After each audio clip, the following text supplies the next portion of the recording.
Today I'm going to go on a long, untethered rant about Cowboy Bebop. Not necessarily the anime, more specifically the Netflix live action version, although this isn't a review so much. Although it kind of is too, also, but kind of also really isn't. I'm just going to talk about it. I will refer to it as Netflix style or the live action version going forward, just so there's no confusion. I think if you're watching this, you probably know what the anime is. I don't gotta tell you what like one of the most famous and one of the greatest anime of all time is, because you been know. What I really want to talk about though is adaptation, representation, and villaination. Because I wanted that to rhyme and it didn't. So, work with me here, kids, work with me here. So starting with adaptation. It is difficult to adapt things, especially if you're adapting or rebooting a TV show or movie. So meaning it's easier to adapt a book, because in a book, your audience has only ever imagined what the characters look like based on their description. We've only imagined what they sound like. We've only imagined what the world looks like. And if it's Willy Wonka, we only imagined up until they were movies what that chocolate tasted like, right? When you're adapting a show or movie, we've already seen, we have something so easily to compare what the world is, what the characters are, and so on and so forth. So once you already have that established, you have an established, visual and audio comparison, it will automatically always be held up to a higher standard in terms of how it is recreated, which is, unfortunate, I think, but that's just, different mediums. So when you're adapting something, I also think it's important to note you should have a reason to adapt it other than money. I know I'm really coming up with the hot takes. I think most of the best adaptations happened because, yes, there's a different story being told, but there's been a large technological advancement since the original. So look at The Thing, The Fly, The Blob. And the other reason I already mentioned is you do have a new story to tell. Like Hook is a reimagining of Peter Pan, with Hook being an adult. Maleficent is Sleeping Beauty from the villain's point of view. The Mummy, yeah, there's technological advancements there, but The Mummy, really told, I'm talking about the 1999 one, mind you, with Brendan Fraser. It recontextualized the story quite a lot. And you have movies that kind of take a combination of both of those things, where there is technological advancement, and because of that, you're telling a new story. Like Shop Around the Corner became You've Got Mail. Well, it wouldn't make sense if both of them worked in the same store, like in the original. Because they're, writing to each other via chats, they probably would have realized who they were talking to. So it makes sense that they don't work at the same place. And, the world has come a long way, so now it would make sense for the woman to own a store that, she's had for generations, and so on and so forth. So, yeah, have a reason to remake the movie. And also, you do have to walk, in terms of adaptation, a fine line between a shot-for-shot remake like Lion King or Gus Van Sant Psycho versus just, this is an entirely different thing that is in name alone the story. Why would you even call it that? This isn't that. I can't think of any of those off the top of my head, but if I do think of one, I'll name it below. So you do have to walk that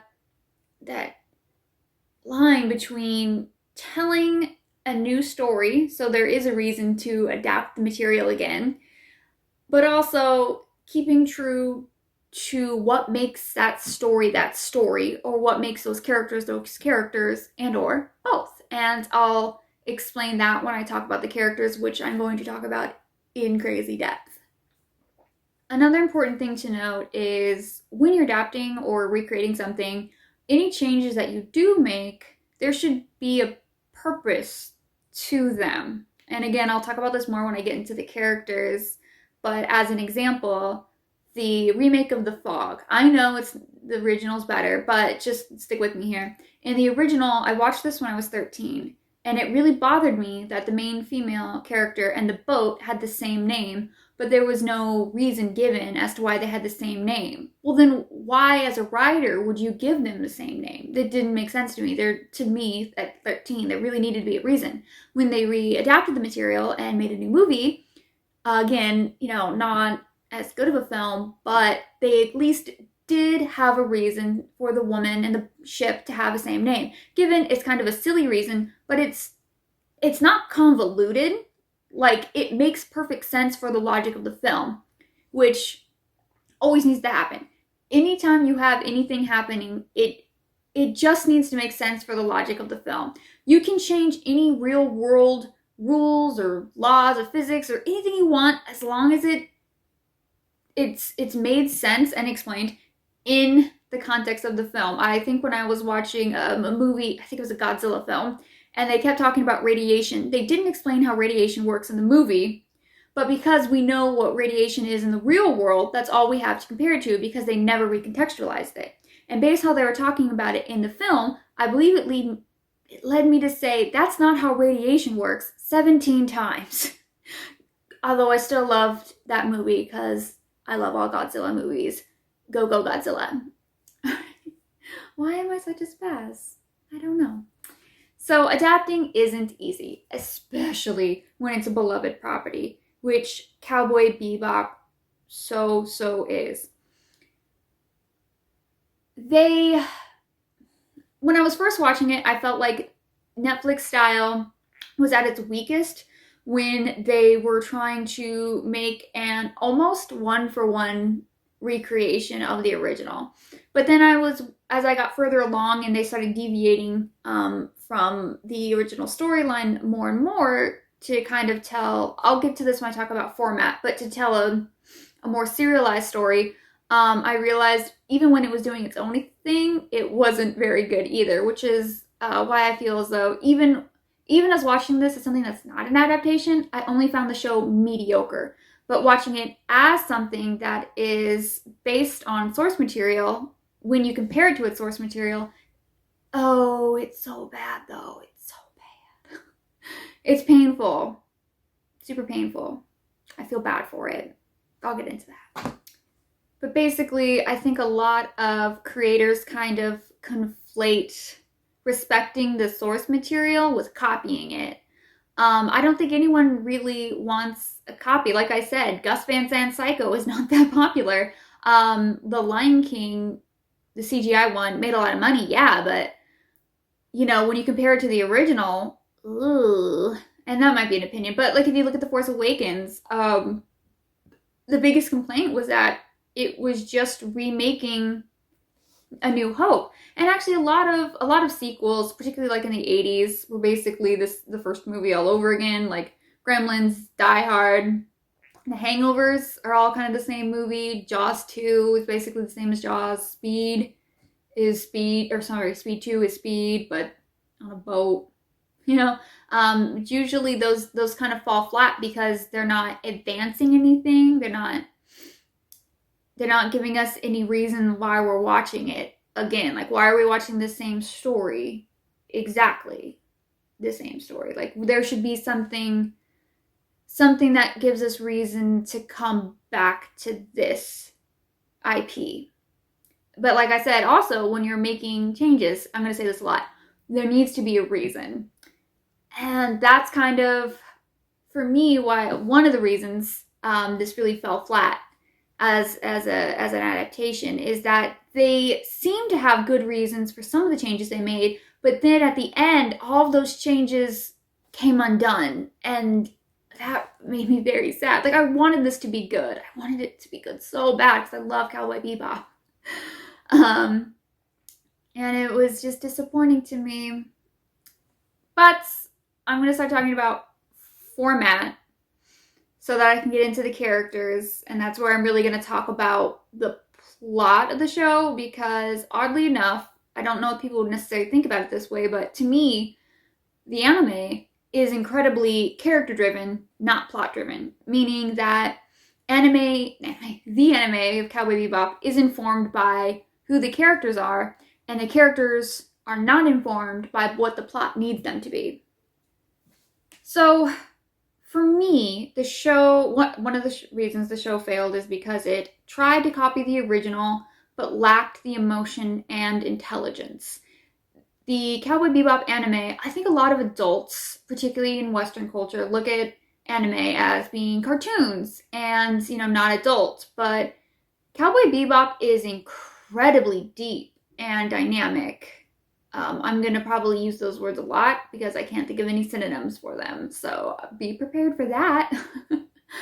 The main reason it is so emotional and it has a lot of emotional intelligence and is compelling is because of its characters. I love these characters. But also because of the bounties. And that was one of the biggest issues I had with Netflix style. Because they tried to have those one-to-one comparisons with the bounties. So Netflix style really got the tone, I feel. It got the tone and the look of Cowboy Bebop. It got the aesthetic. It got all the things you see. But it didn't get any of the intelligence or the depth or anything else. And you can see that really, really well with how they portrayed the bounties, in that they changed a lot of these characters, and they're just side characters, but they're important. They changed their stories, but had them basically there in name alone. And I don't think that was in any way, shape, or form necessary. I think the show would have been much better if they had told new stories and created their own bounties just for Netflix style that, were not shown in the anime whatsoever. Maybe have just that one first episode kind of be a recreation of the first episode of the anime. I think that's totally fine. That kind of brings the audiences in. But beyond that, they really should have started to tell their own thing and kind of deviate a bit, which is sad that they didn't. And I don't really understand why they pulled bounties from all over the anime. Like, the first episode of Netflix style was basically a recreation of the first episode of the anime, but then the next episode, I'm pretty sure, was pulled from like episode 22 of the anime, like Cowboy Funk. So it's like they just kind of pull, I guess, I'm assuming their favorite bounties, and kind of left out the ones that we needed Radical Ed for. I'll get into Radical Ed later. But they changes to these characters were mandated because they did change. They made a thorough line story, so that mandated changes to the backgrounds of these characters, and I'll get into why that was problematic a little later. But yeah, they really should have just had new bounties. Because again, this creates a situation where you are priming your audience to compare your adaptation to the significantly better original source material, which you don't want to do. So the anime is 26 episodes that are half an hour long with an episodic plot, meaning you can kind of come in at any episode and watch it. There are a couple two-parters, and the characters do have arcs, so I definitely would recommend watching it in order, but this is kind of like, any sitcom where you can kind of just come in and watch an episode, and it's fine. Netflix style is 10-hour-long episodes telling a serialized story. And this means, I mentioned earlier, there's a thorough line plot that's being told in every single episode. And you definitely need to watch it in order. So think kind of like Lost or Stranger Things. And I don't think that's wrong. And especially in a world where, we binge a lot, I think that's a lot more common to have serialized episodes rather than episodic. But I think Bebop, being what it is, really kind of goes towards an episodic story much better. Like, that's just so much more fitting. Kind of like what Firefly did. I'll talk about Firefly later. I don't think either type of show is right or wrong. I think some just fit better. There are also shows that kind of blend them, especially like sci-fi shows like Supernatural, Buffy, X-Files, where they have like Monster of the Week, but they also have like a big overarching, story that goes throughout the entire season, usually with like one big bad who's kind of involved in a bunch of episodes, but there's also episodes where they're not involved in it at all. So that's the second issue that this show had, and that it failed for me. And it's really just those two issues. And that is the through line story they were telling is incredibly weak. And it's weak because of terrible characterization. I don't know if it was bad casting or a combination of bad casting and bad writing, and it just completely failed. That's why even as an adaptation, it failed, but also it just failed as a show on its own, because that storyline, the unique storyline that this was trying to tell, the story that's, tying everything together, wasn't good. It was so bad, and most of the reviews I watched were even people who liked it really thought that the Julia and Vicious parts fell flat. So let's start talking about characters. In the anime, the Bebop, which is the name of the ship, if people don't know, I hope you know that, has a crew of 4. However, in Netflix style, we only see 3 characters, which I think is fine, because in the anime, Ed doesn't even come in until episode 9, Jamming with Edward, which is one of my favorite episodes, because Ed is my favorite character. We'll get into that later. So we see Jet Black, Spike Spiegel, and Faye Valentine. Again, Radical Edward does come in, but it's not until the last episode, and we'll get into Ed. A lot of changes were made to the characters, some out of the necessity for it being live action, which I think is absolutely fair, and some were made because they were creating a different story. So Spike is usually considered like the main character, which I think is fair. There were definitely a lot of changes made to the character, but a lot of things that, he looked like the character. So like I said, when you're making a change, you're making an adaptation, you need to know what makes the story the story. You need to know what is integral to the character. So for me, when I was thinking about what makes Spike in the anime, he was a former member of the Red Dragon Syndicate. He left, so now he's just a humble bounty hunter. It took me so long to say that correctly. He was in love with a woman from his past. He's very cool and aloof, easy come, easy go. Does anyone else hear that in the anime voice actor's voice? I definitely do. Anyway, he has 2 different colored eyes, and he's trapped seeing his past in one eye and his present in the other. And he needs to know if he's even alive or if it was all just a dream. There are some phenomenal quotes that kind of explain some situations that he gets into, which I'll get into. But at the end of the show, it is generally considered that he died because he couldn't get over his past. And that is a huge aspect of Cowboy Bebop in terms of what story Cowboy Bebop is telling. It's about a bunch of people who are stuck living in the past and can't get over their shit until they have a couple of episodes where, like I said, these characters do have arcs where they're allowed to start to move on, except for Spike. And the show ends with, presumably, his death because he couldn't get over it.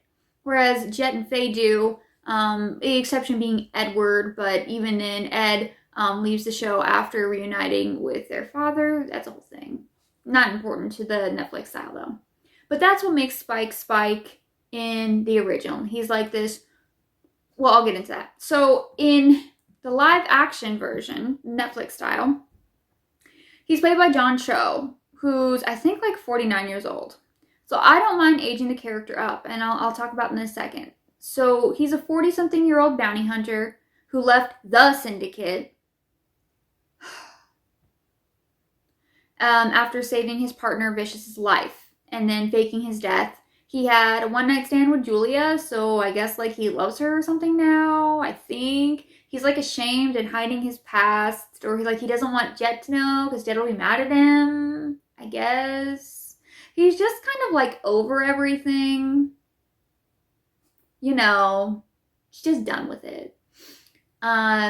So, you know, they got his appearance right. So in terms of going from like him being 27 to 49, I thought in theory would be really great. Obviously they want to get like a well-known actor to play him, and John Cho just happens to be older. But I think John Cho as an actor brought a lot of gravitas to the character that I really liked, and he's just charismatic and awesome. So like, yay, he seems perfect for the role. But listen, he is a guy who's stuck in his past. Having an older character portray that gives that a lot more gravitas because he has fucking more past. You listen to Hurt by Trent Reznor versus Hurt by Johnny Cash, who is, you know, at the end of his life and looking back at the gritty shit that he did when he was younger, and, you know, all the trauma and the fucking tragedy he suffered.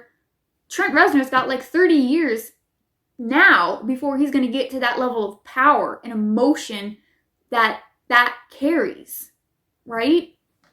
So having Spike be older does make sense. Or, well, it should have.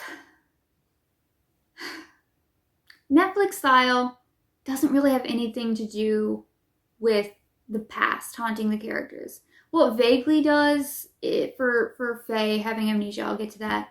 And again, like Spike, I guess he loves Julia. They knew each other and they had sex. Like, they barely... It would have made more sense, this show, if Spike just regretted saving Vicious's life. Kind of like the plot of Dragonheart, where Dennis Quaid's character is like, oh no, I saved Remus Lupin and he's like a bad guy. I regret, you know, cutting out half of this dragon's heart to keep him alive. Oops. You know, now he's my arch nemesis. Like, that would have made more sense for a Spike-Vicious relationship, because they really didn't give us enough with him and Julia for it to be believable. In the anime, we weren't really shown Spike's past, whereas in Netflix style, they have a whole episode dedicated to it, which I think was probably one of their biggest mistakes. The creator of Spike, Shinichiro Watanabe, specifically left Spike's past vague and obscure because he thought it made him cool. And you know what? It does. He was right.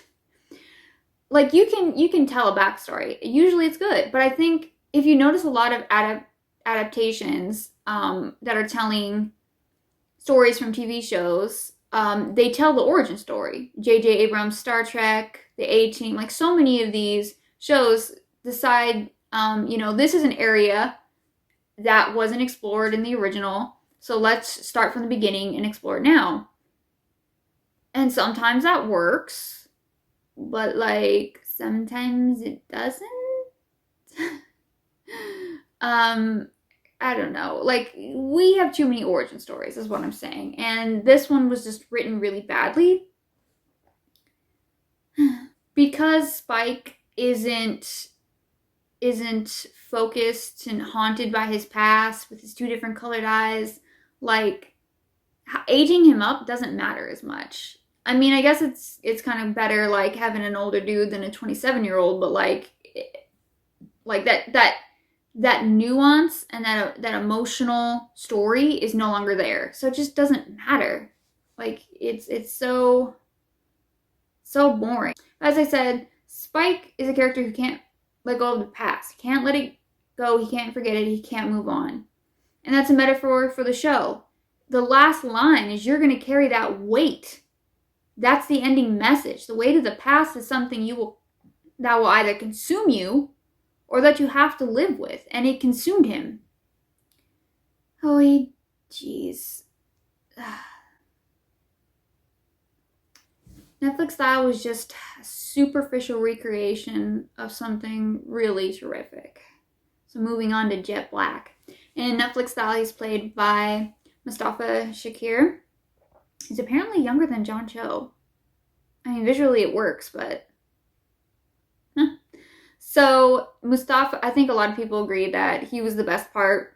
I think that he and John Cho had a really great chemistry, and yeah, he just really rocked the performance with what he was giving.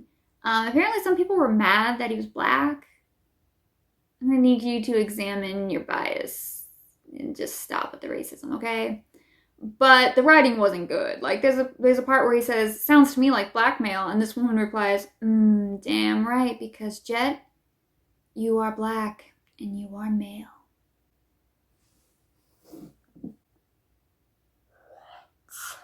Why? That's like the sky is blue level of writing that went on in that writer's room. I don't think that words. So in the anime, he was a former ISSP officer, which is basically police officer, and now he works as a bounty hunter. In the original, the police were like, well, the ISSP were very corrupt, and he was like the one, honorable man who had a code in a group of just terrible people. And honestly, that's like a good story. It's kind of compelling. Like, you understand him. You don't really need a lot more backstory than that. Like, that kind of sums it up. He didn't want to work with a bunch of corrupt cops. But in this one, there's just one corrupt cop, and that was his partner who screwed him over. And, like, because of that, I think he was... Am I making this up? He was falsely sentenced to prison. They basically gave him Gren's backstory. Oh, I'll talk about Gren. But yeah, so there's just one bad ISSP officer who was his partner and really screwed him over, and now I think he's married to his wife. It's the whole thing. But like, that was, I don't know, it's weird in 2021 to come up with a cops are good message. So, I mean, I guess cool for them. Whatever, moving on. Another change is that Jet has a daughter. Now, I actually, again, this could really work. And it kind of does and kind of doesn't. So, there's nothing about, if you watch the anime, Jet could totally have a daughter. That could totally work. He definitely pretends to a couple times, and he works with kids a few times. But a big difference that I really enjoyed from the anime to Netflix style is that in Netflix style, the Bebop has like camaraderie. Like, he kind of looks at them as a family unit, and he wants them to stay together, and they like each other. In the anime, they're like for real bounty hunters. Like, they're a lot. It's a lot more like Firefly. I mean, they kind of like each other, but they won't like stick their necks out for each other. But sometimes they will. But like, also they won't. Like, Faye is always trying to leave. And yeah, it's like there's not a lot, like, you don't get the sense that like they're super great friends. Like in the last episode of Netflix style, they all kind of go to help Spike, and Jet because of his daughter. We'll get to that. But in the anime, he goes alone because like that's not their business. So I do like the idea of them being more of a family unit and having a better relationship with one another and having that like really cool dynamic.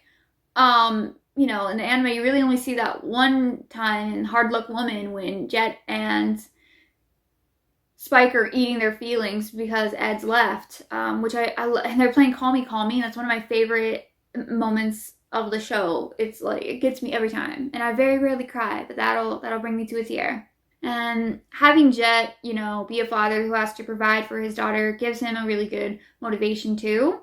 So we can understand like why he wants the Bebop to be like a family, because he can't be around his family. And also you can see why he wants to be a bounty hunter, and that making a profit is so important to him, so he can give to her. Although once we see where she lives, like, her house is better than mine.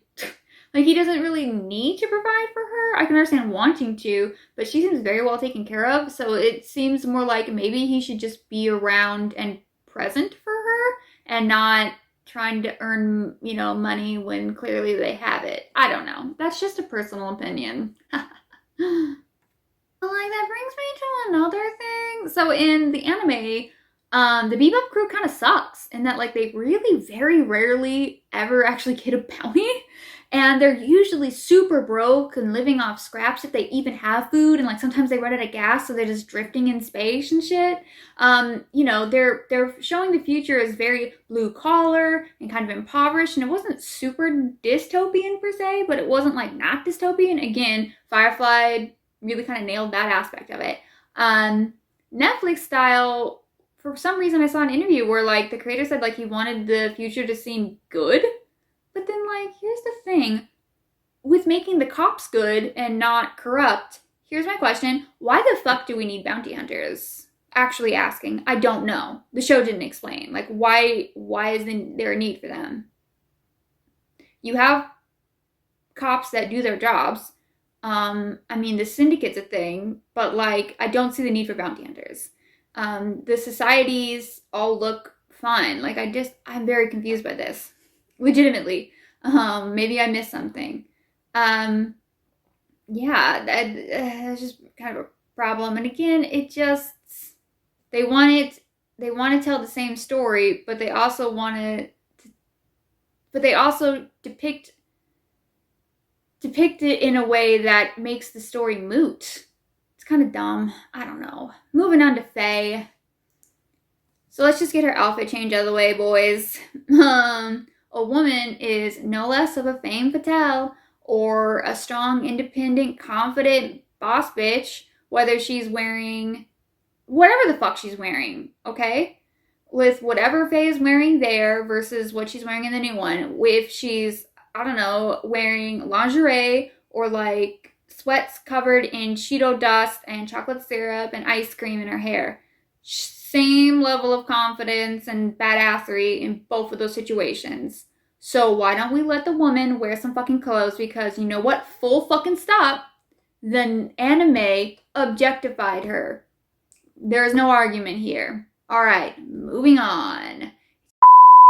So I listened to other people's reviews, but they were all dudes. And I feel like how I feel about Faye, Ed, and Gren are going to be really different. But I feel like we're all kind of on the same page with Julia. No, actually, I think mine might be a little different. I don't know. Strap in. Or on. Whatever floats your boat. We'll talk about it. Faye, like Spike in the anime, is fixated on the past. She was cryogenically frozen and has amnesia. And I don't know. I think she was in her 20s. But now, technically, she was cryogenically frozen for like 50 years. And she really longs to know who she is and where she comes from. Very fair questions. So, I love in the anime that part of the reason she's a bounty hunter, well, she's kind of not part of the reason that she's so in debt is her medical bills. And I kind of wish they left it at that. Sort of. She's also, she has a gambling problem. And she always just kind of wants to make money fast. And then try to, like, double it with gambling so that she can pay off all of her debts. She did incur a lot of debts because of a con artist who passed his debts on to her. And that's kind of an issue I have. I hate that she got manipulated by this dude and got his debts so bad. Like, I think they just should have made it the medical bills and a gambling problem. She would have been like Gihan from Squid Game. Everybody loves Gihan. Come on. Gihan. Actually, like, if you combine the Bebop with Squid... Okay, so anyway, I digress. It's like, so... I know it's less complex if it's just the medical bills.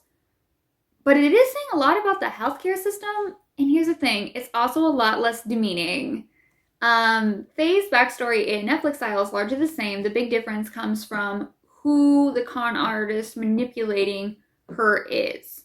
So instead of a man who used and left her, it's a woman who pretended to be her mother. And again, this change makes sense for the story and the new dynamic the team of the Bebop has. So like I noted above, in the anime, Faye was always just kind of ditching them and trying to get away. She didn't really care. She was just more focused on herself and discovering her past. And I guess because of the guy, she kind of had trust issues. That makes sense. I might be reading into that incorrectly, but that's how I perceived it. So changing the con artist to be a faux mom allows the creators to show that Faye still has trust issues, and she still wants to learn who she really is, but more than that, she wants a family and yearns to belong. See the bowling episode in session 8. And that complements the changes that were made to Jet. And it gives the Bebop more camaraderie. See, changes that make sense. They can do it just this one time. It wouldn't be me if I didn't talk about the gay agenda. So the writing overall for Netflix style just wasn't great. And Faye still falls really short as a whole for me.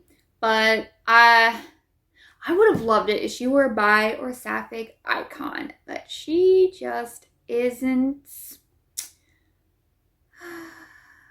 And also, these writers, again, they were just so horny. I don't know why Faye was having sex with this woman. Faye is beautiful, but she a wreck. And in the anime, she was tried to seduce a lot of people and always kind of failed.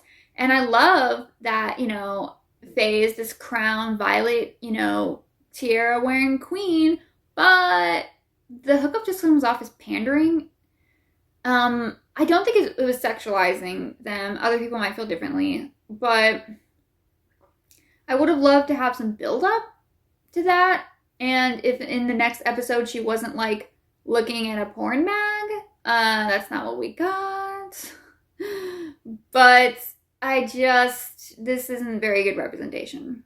I'm going to go on to more representation. This is a deep dive. Before I get into Julie and Vicious, I really want to talk about Gren. So in the anime, Gren was featured in the 2-part episode Jupiter Jazz, and those are 2 of my favorite episodes. I love Jupiter Jazz. They're so good, and Gren is one of my favorite characters of the show. Gren is a man who fought in the Titan Wars with Vicious, and Vicious turned him in as a spy, and he was consequently falsely imprisoned as a spy, and he was experimented on while in prison. And some of those experiments caused a hormonal shift in him, which caused it caused his breast tissue to develop. This is something that can happen in real life, like if they're taking hormones or something, or taking hormone blockers, just all kinds of things. Or if you're just a gentleman who's overweight, because, this is just fatty tissue mostly. So yeah, it's definitely something that can happen in real life. I'll get into the issue with that a little later. So he gets out and he goes to Callisto, where he works as a sexy saxophone player in a bar. All saxophone players are sexy. I don't make the laws. I don't make the rules, but I follow them. He meets Julia there and he tries to help her, and then he realizes her connection with Vicious, and he wants revenge on Vicious, and he dies trying to get it. And it's a really sad, amazing episode. I think Space Lion plays, which is one of the best songs in the series for me. Also, he's the first person who plays Goodbye Julia, the song, which is a really important song. Sexy saxophone player. Respect the sexy saxophone player. Netflix style did not. Don't know why I said it like Yoda, but I'm leaving it in. So, very pro representation, obviously, on me. But I wish the creators had took a long, hard look at what characters they're choosing to be representation. I felt this was a little tasteless. So there is a difference between representation behind the camera, behind the scenes, like who you get as an actor, and on screen. So yeah.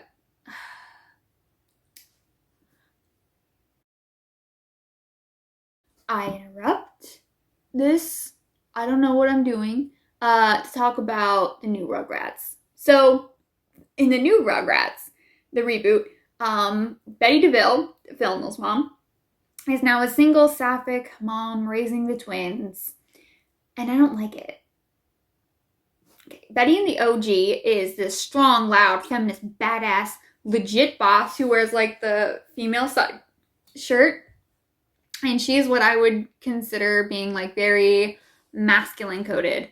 And that doesn't fucking make her a lesbian. She's fine and valid as she is. She's married to Howard, who is what I consider to be more of a effeminate male or femme-coded. And that's totally valid too.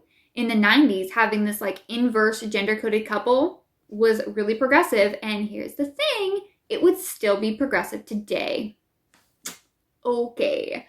Reason being is because a lot of effeminate males and masculine females are like I said, that's kind of a queer coding thing. So people would still look at them as being queer regardless of whether they are or aren't, and it's annoying. And why is she single? Because they don't want to actually depict a queer couple? Like, I just got problems with this. I think a better idea would have been to have made Drew Pickles a gay married man with Charlotte as Angelica's surrogate mother, who's still involved with her life. This brings a whole new dynamic to the Pickles family, with Drew and Stu's relationship as brothers, with Drew and Lou's relationship as son and father, and to Angelica as a character being a little bit more than just a spoiled little brat. And honestly, it's a little less infuriating and low-key offensive. So back to your regularly scheduled programming. So, a human being with breasts who identifies as a man is a man. Full stop. Having a man who is experimented on so he develops breasts doesn't make him gender neutral, agender, non-binary, trans, intersex, or anything like that. Physically androgynous, yeah, sure. But it doesn't change his identity as a man. Thank you for coming to my queer talks. So I just don't think that they handled this character very well in the Netflix style. I do love that they hired a non-binary actor to play Gren. I think that absolutely should happen on screen. But on screen, I don't think Gren necessarily needed to be non-binary because it takes so much of the sorrow away from the character's story. They just didn't do any favors for Gren behind the scenes. Instead of being a veteran of the Psychic War, I'm going with a Blue Oyster Cult song, which would be great. Okay, so instead of being a veteran of the Titan War, who has a vendetta against Vicious, Gren is relegated to an LGBTQ plus stereotype, who's a bar host, I guess, at Anna's. They took away all their autonomy and their power and the real sorrow and tragedy that they suffered to make this hollow-out silhouette, stereotype of what they think queerness is. And it's honestly offensive, pathetic queer representation, and it pisses me off. Because this person is basically me, and I gotta say, I don't like the way they're portraying that person on screen. You should have just left Gren how they were. Goodness gracious. Oh, fuck. I got to Vicious and Julia now. Okay. So, Vicious and Julia. I don't wanna... I think I'm in the overwhelming majority who found Vicious and Julia to be the worst part of Netflix style. To begin with, they were never gonna work. Because of how I explained with Spike, I think there's this need, again, when you're looking at, all of this story and realize, oh, this wasn't filled in, I need to fill this in. And so often it's a backstory. And they should have left it ambiguous. Shinichiro Watanabe purposefully and tactfully left it obscure. And it worked better that way. Plus, the writing on the show just isn't good. I'm sorry. It's not. It's not. And it could have been, and it should have been. And I'm so sad it's not, because I wanted it to be good. I'm going to talk about that more. So if you have a character called Vicious, here's the thing. And I might be crazy here, but he needs to fucking be vicious.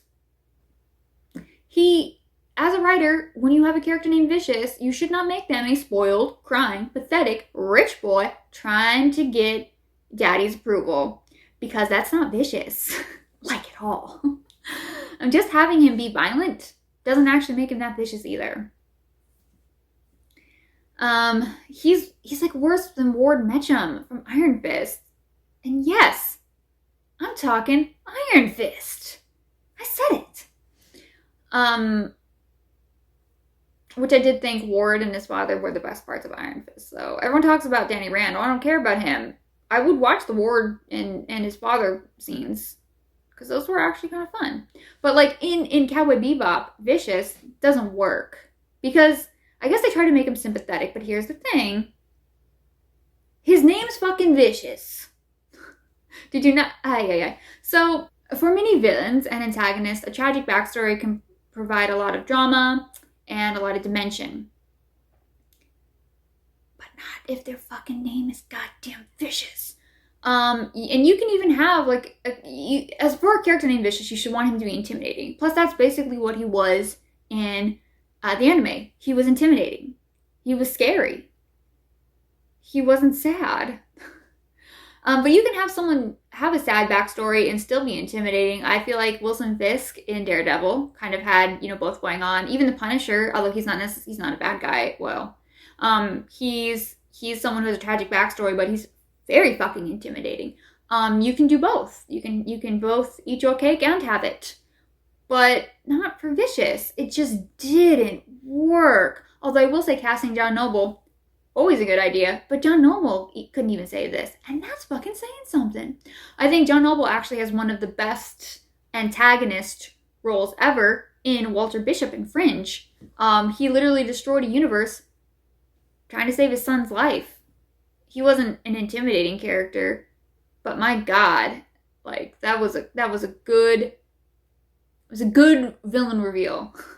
Rumpelstiltskin on Once Upon a Time is a phenomenally written villain. Also, destroyed a universe trying to save his son a few times.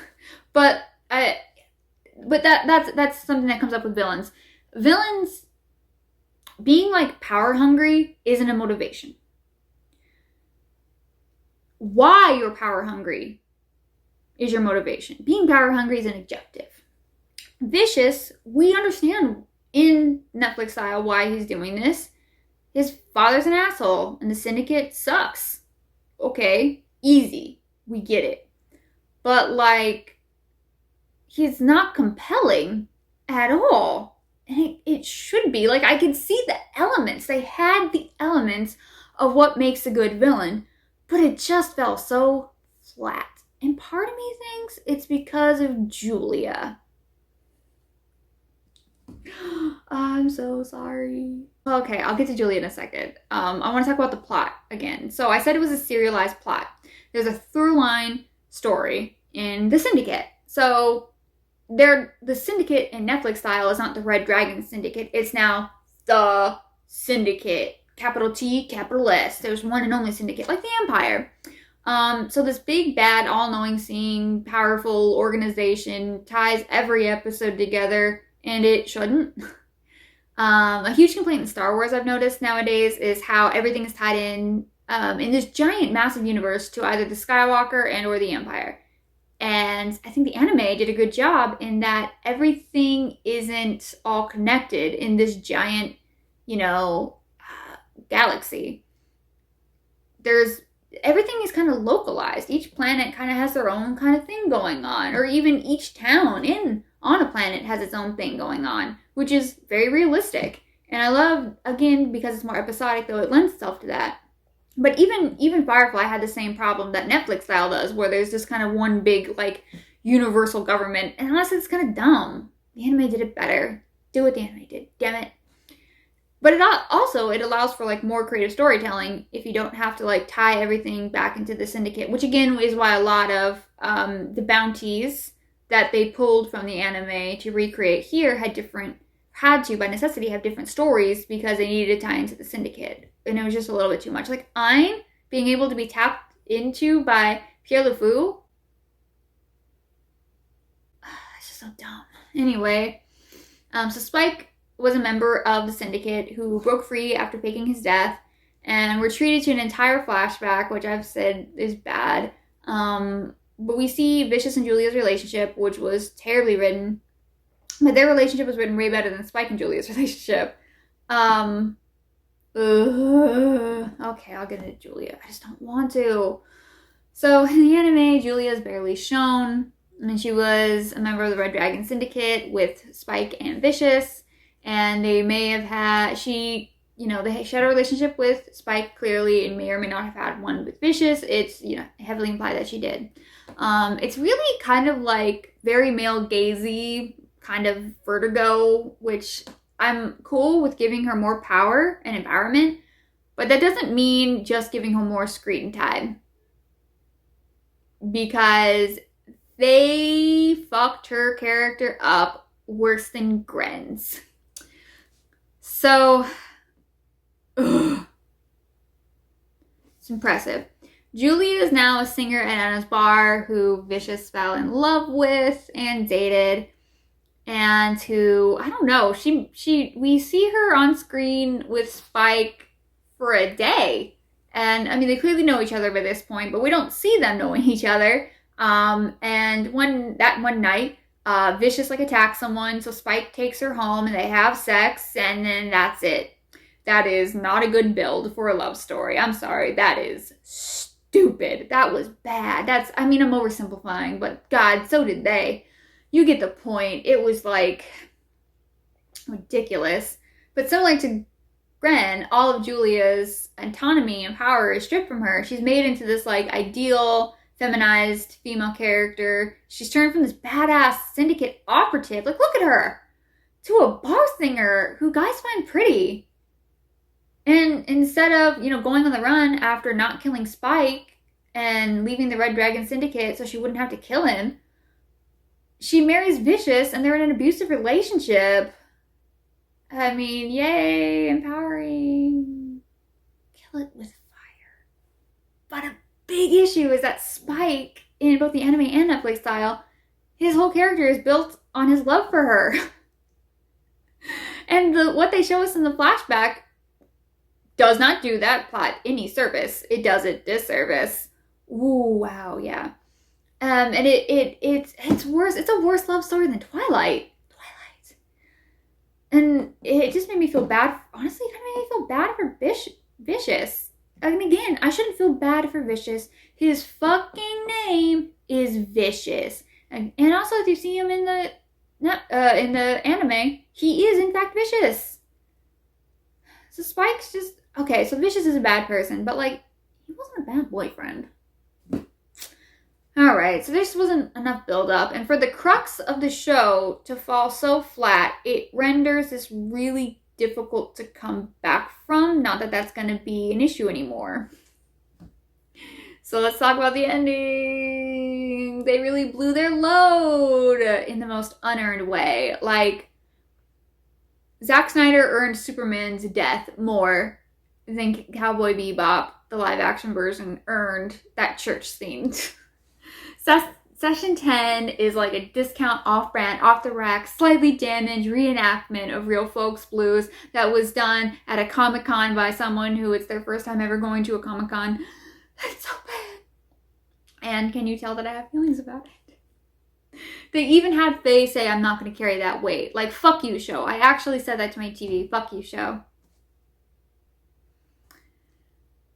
So Spike and Vicious fight. Julia shoots them both and makes to take over the syndicate. She goes so far as to tell Spike he's a dream that she needs to wake up from, and the biggest problem is both Spike and Vicious live because they wanted a season 2 that they're not getting. I'll talk about that later. So they live purely because they wanted to get a second season. And I think if they wanted that, then they should have drawn out this plot line so that session 10 would have been like session 20, the finale for season 2. Like I said, they really blew their load. They took all the power away from all the women and queer characters, and they stripped Vicious of his mystique and intimidation. They made Spike less interesting and deep, and worse, they made the Syndicate the big bad of the show, and in turn made Julia the antagonist for season 2. That's not fucking empowering, and I bet they're patting themselves on the back thinking that it is, which pisses me off. And another issue is a lack of communication between Jet and Spike, creating this like tension on the Bebop Crew, which is completely unnecessary. I absolutely hate that. It's very teen drama writing. Like, go to fucking like 90210 and Dawson's Creek with that shit, which I like both. But it's just not necessary. And especially given that like all the characters were changes, specifically had changes to create a closer relationship, then why are you creating a situation where they're breaking up? This is not fucking the 2002 Scooby-Doo. It's ridiculous. The end was horrible. Horrible. So like all giving Jet a daughter is undone when they have him tell Spike, leave and don't come back.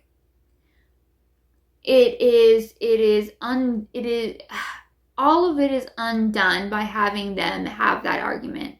Like they built up their relationship so much, and then they didn't have Spike just tell Jet about his past. I hate a plot line where the entire plot can be alleviated if one person just said a thing. Which, okay, yeah, that goes back to Romeo. It probably goes back further to Romeo and Juliet. But at least in Romeo and Juliet, here's the thing, they didn't have text.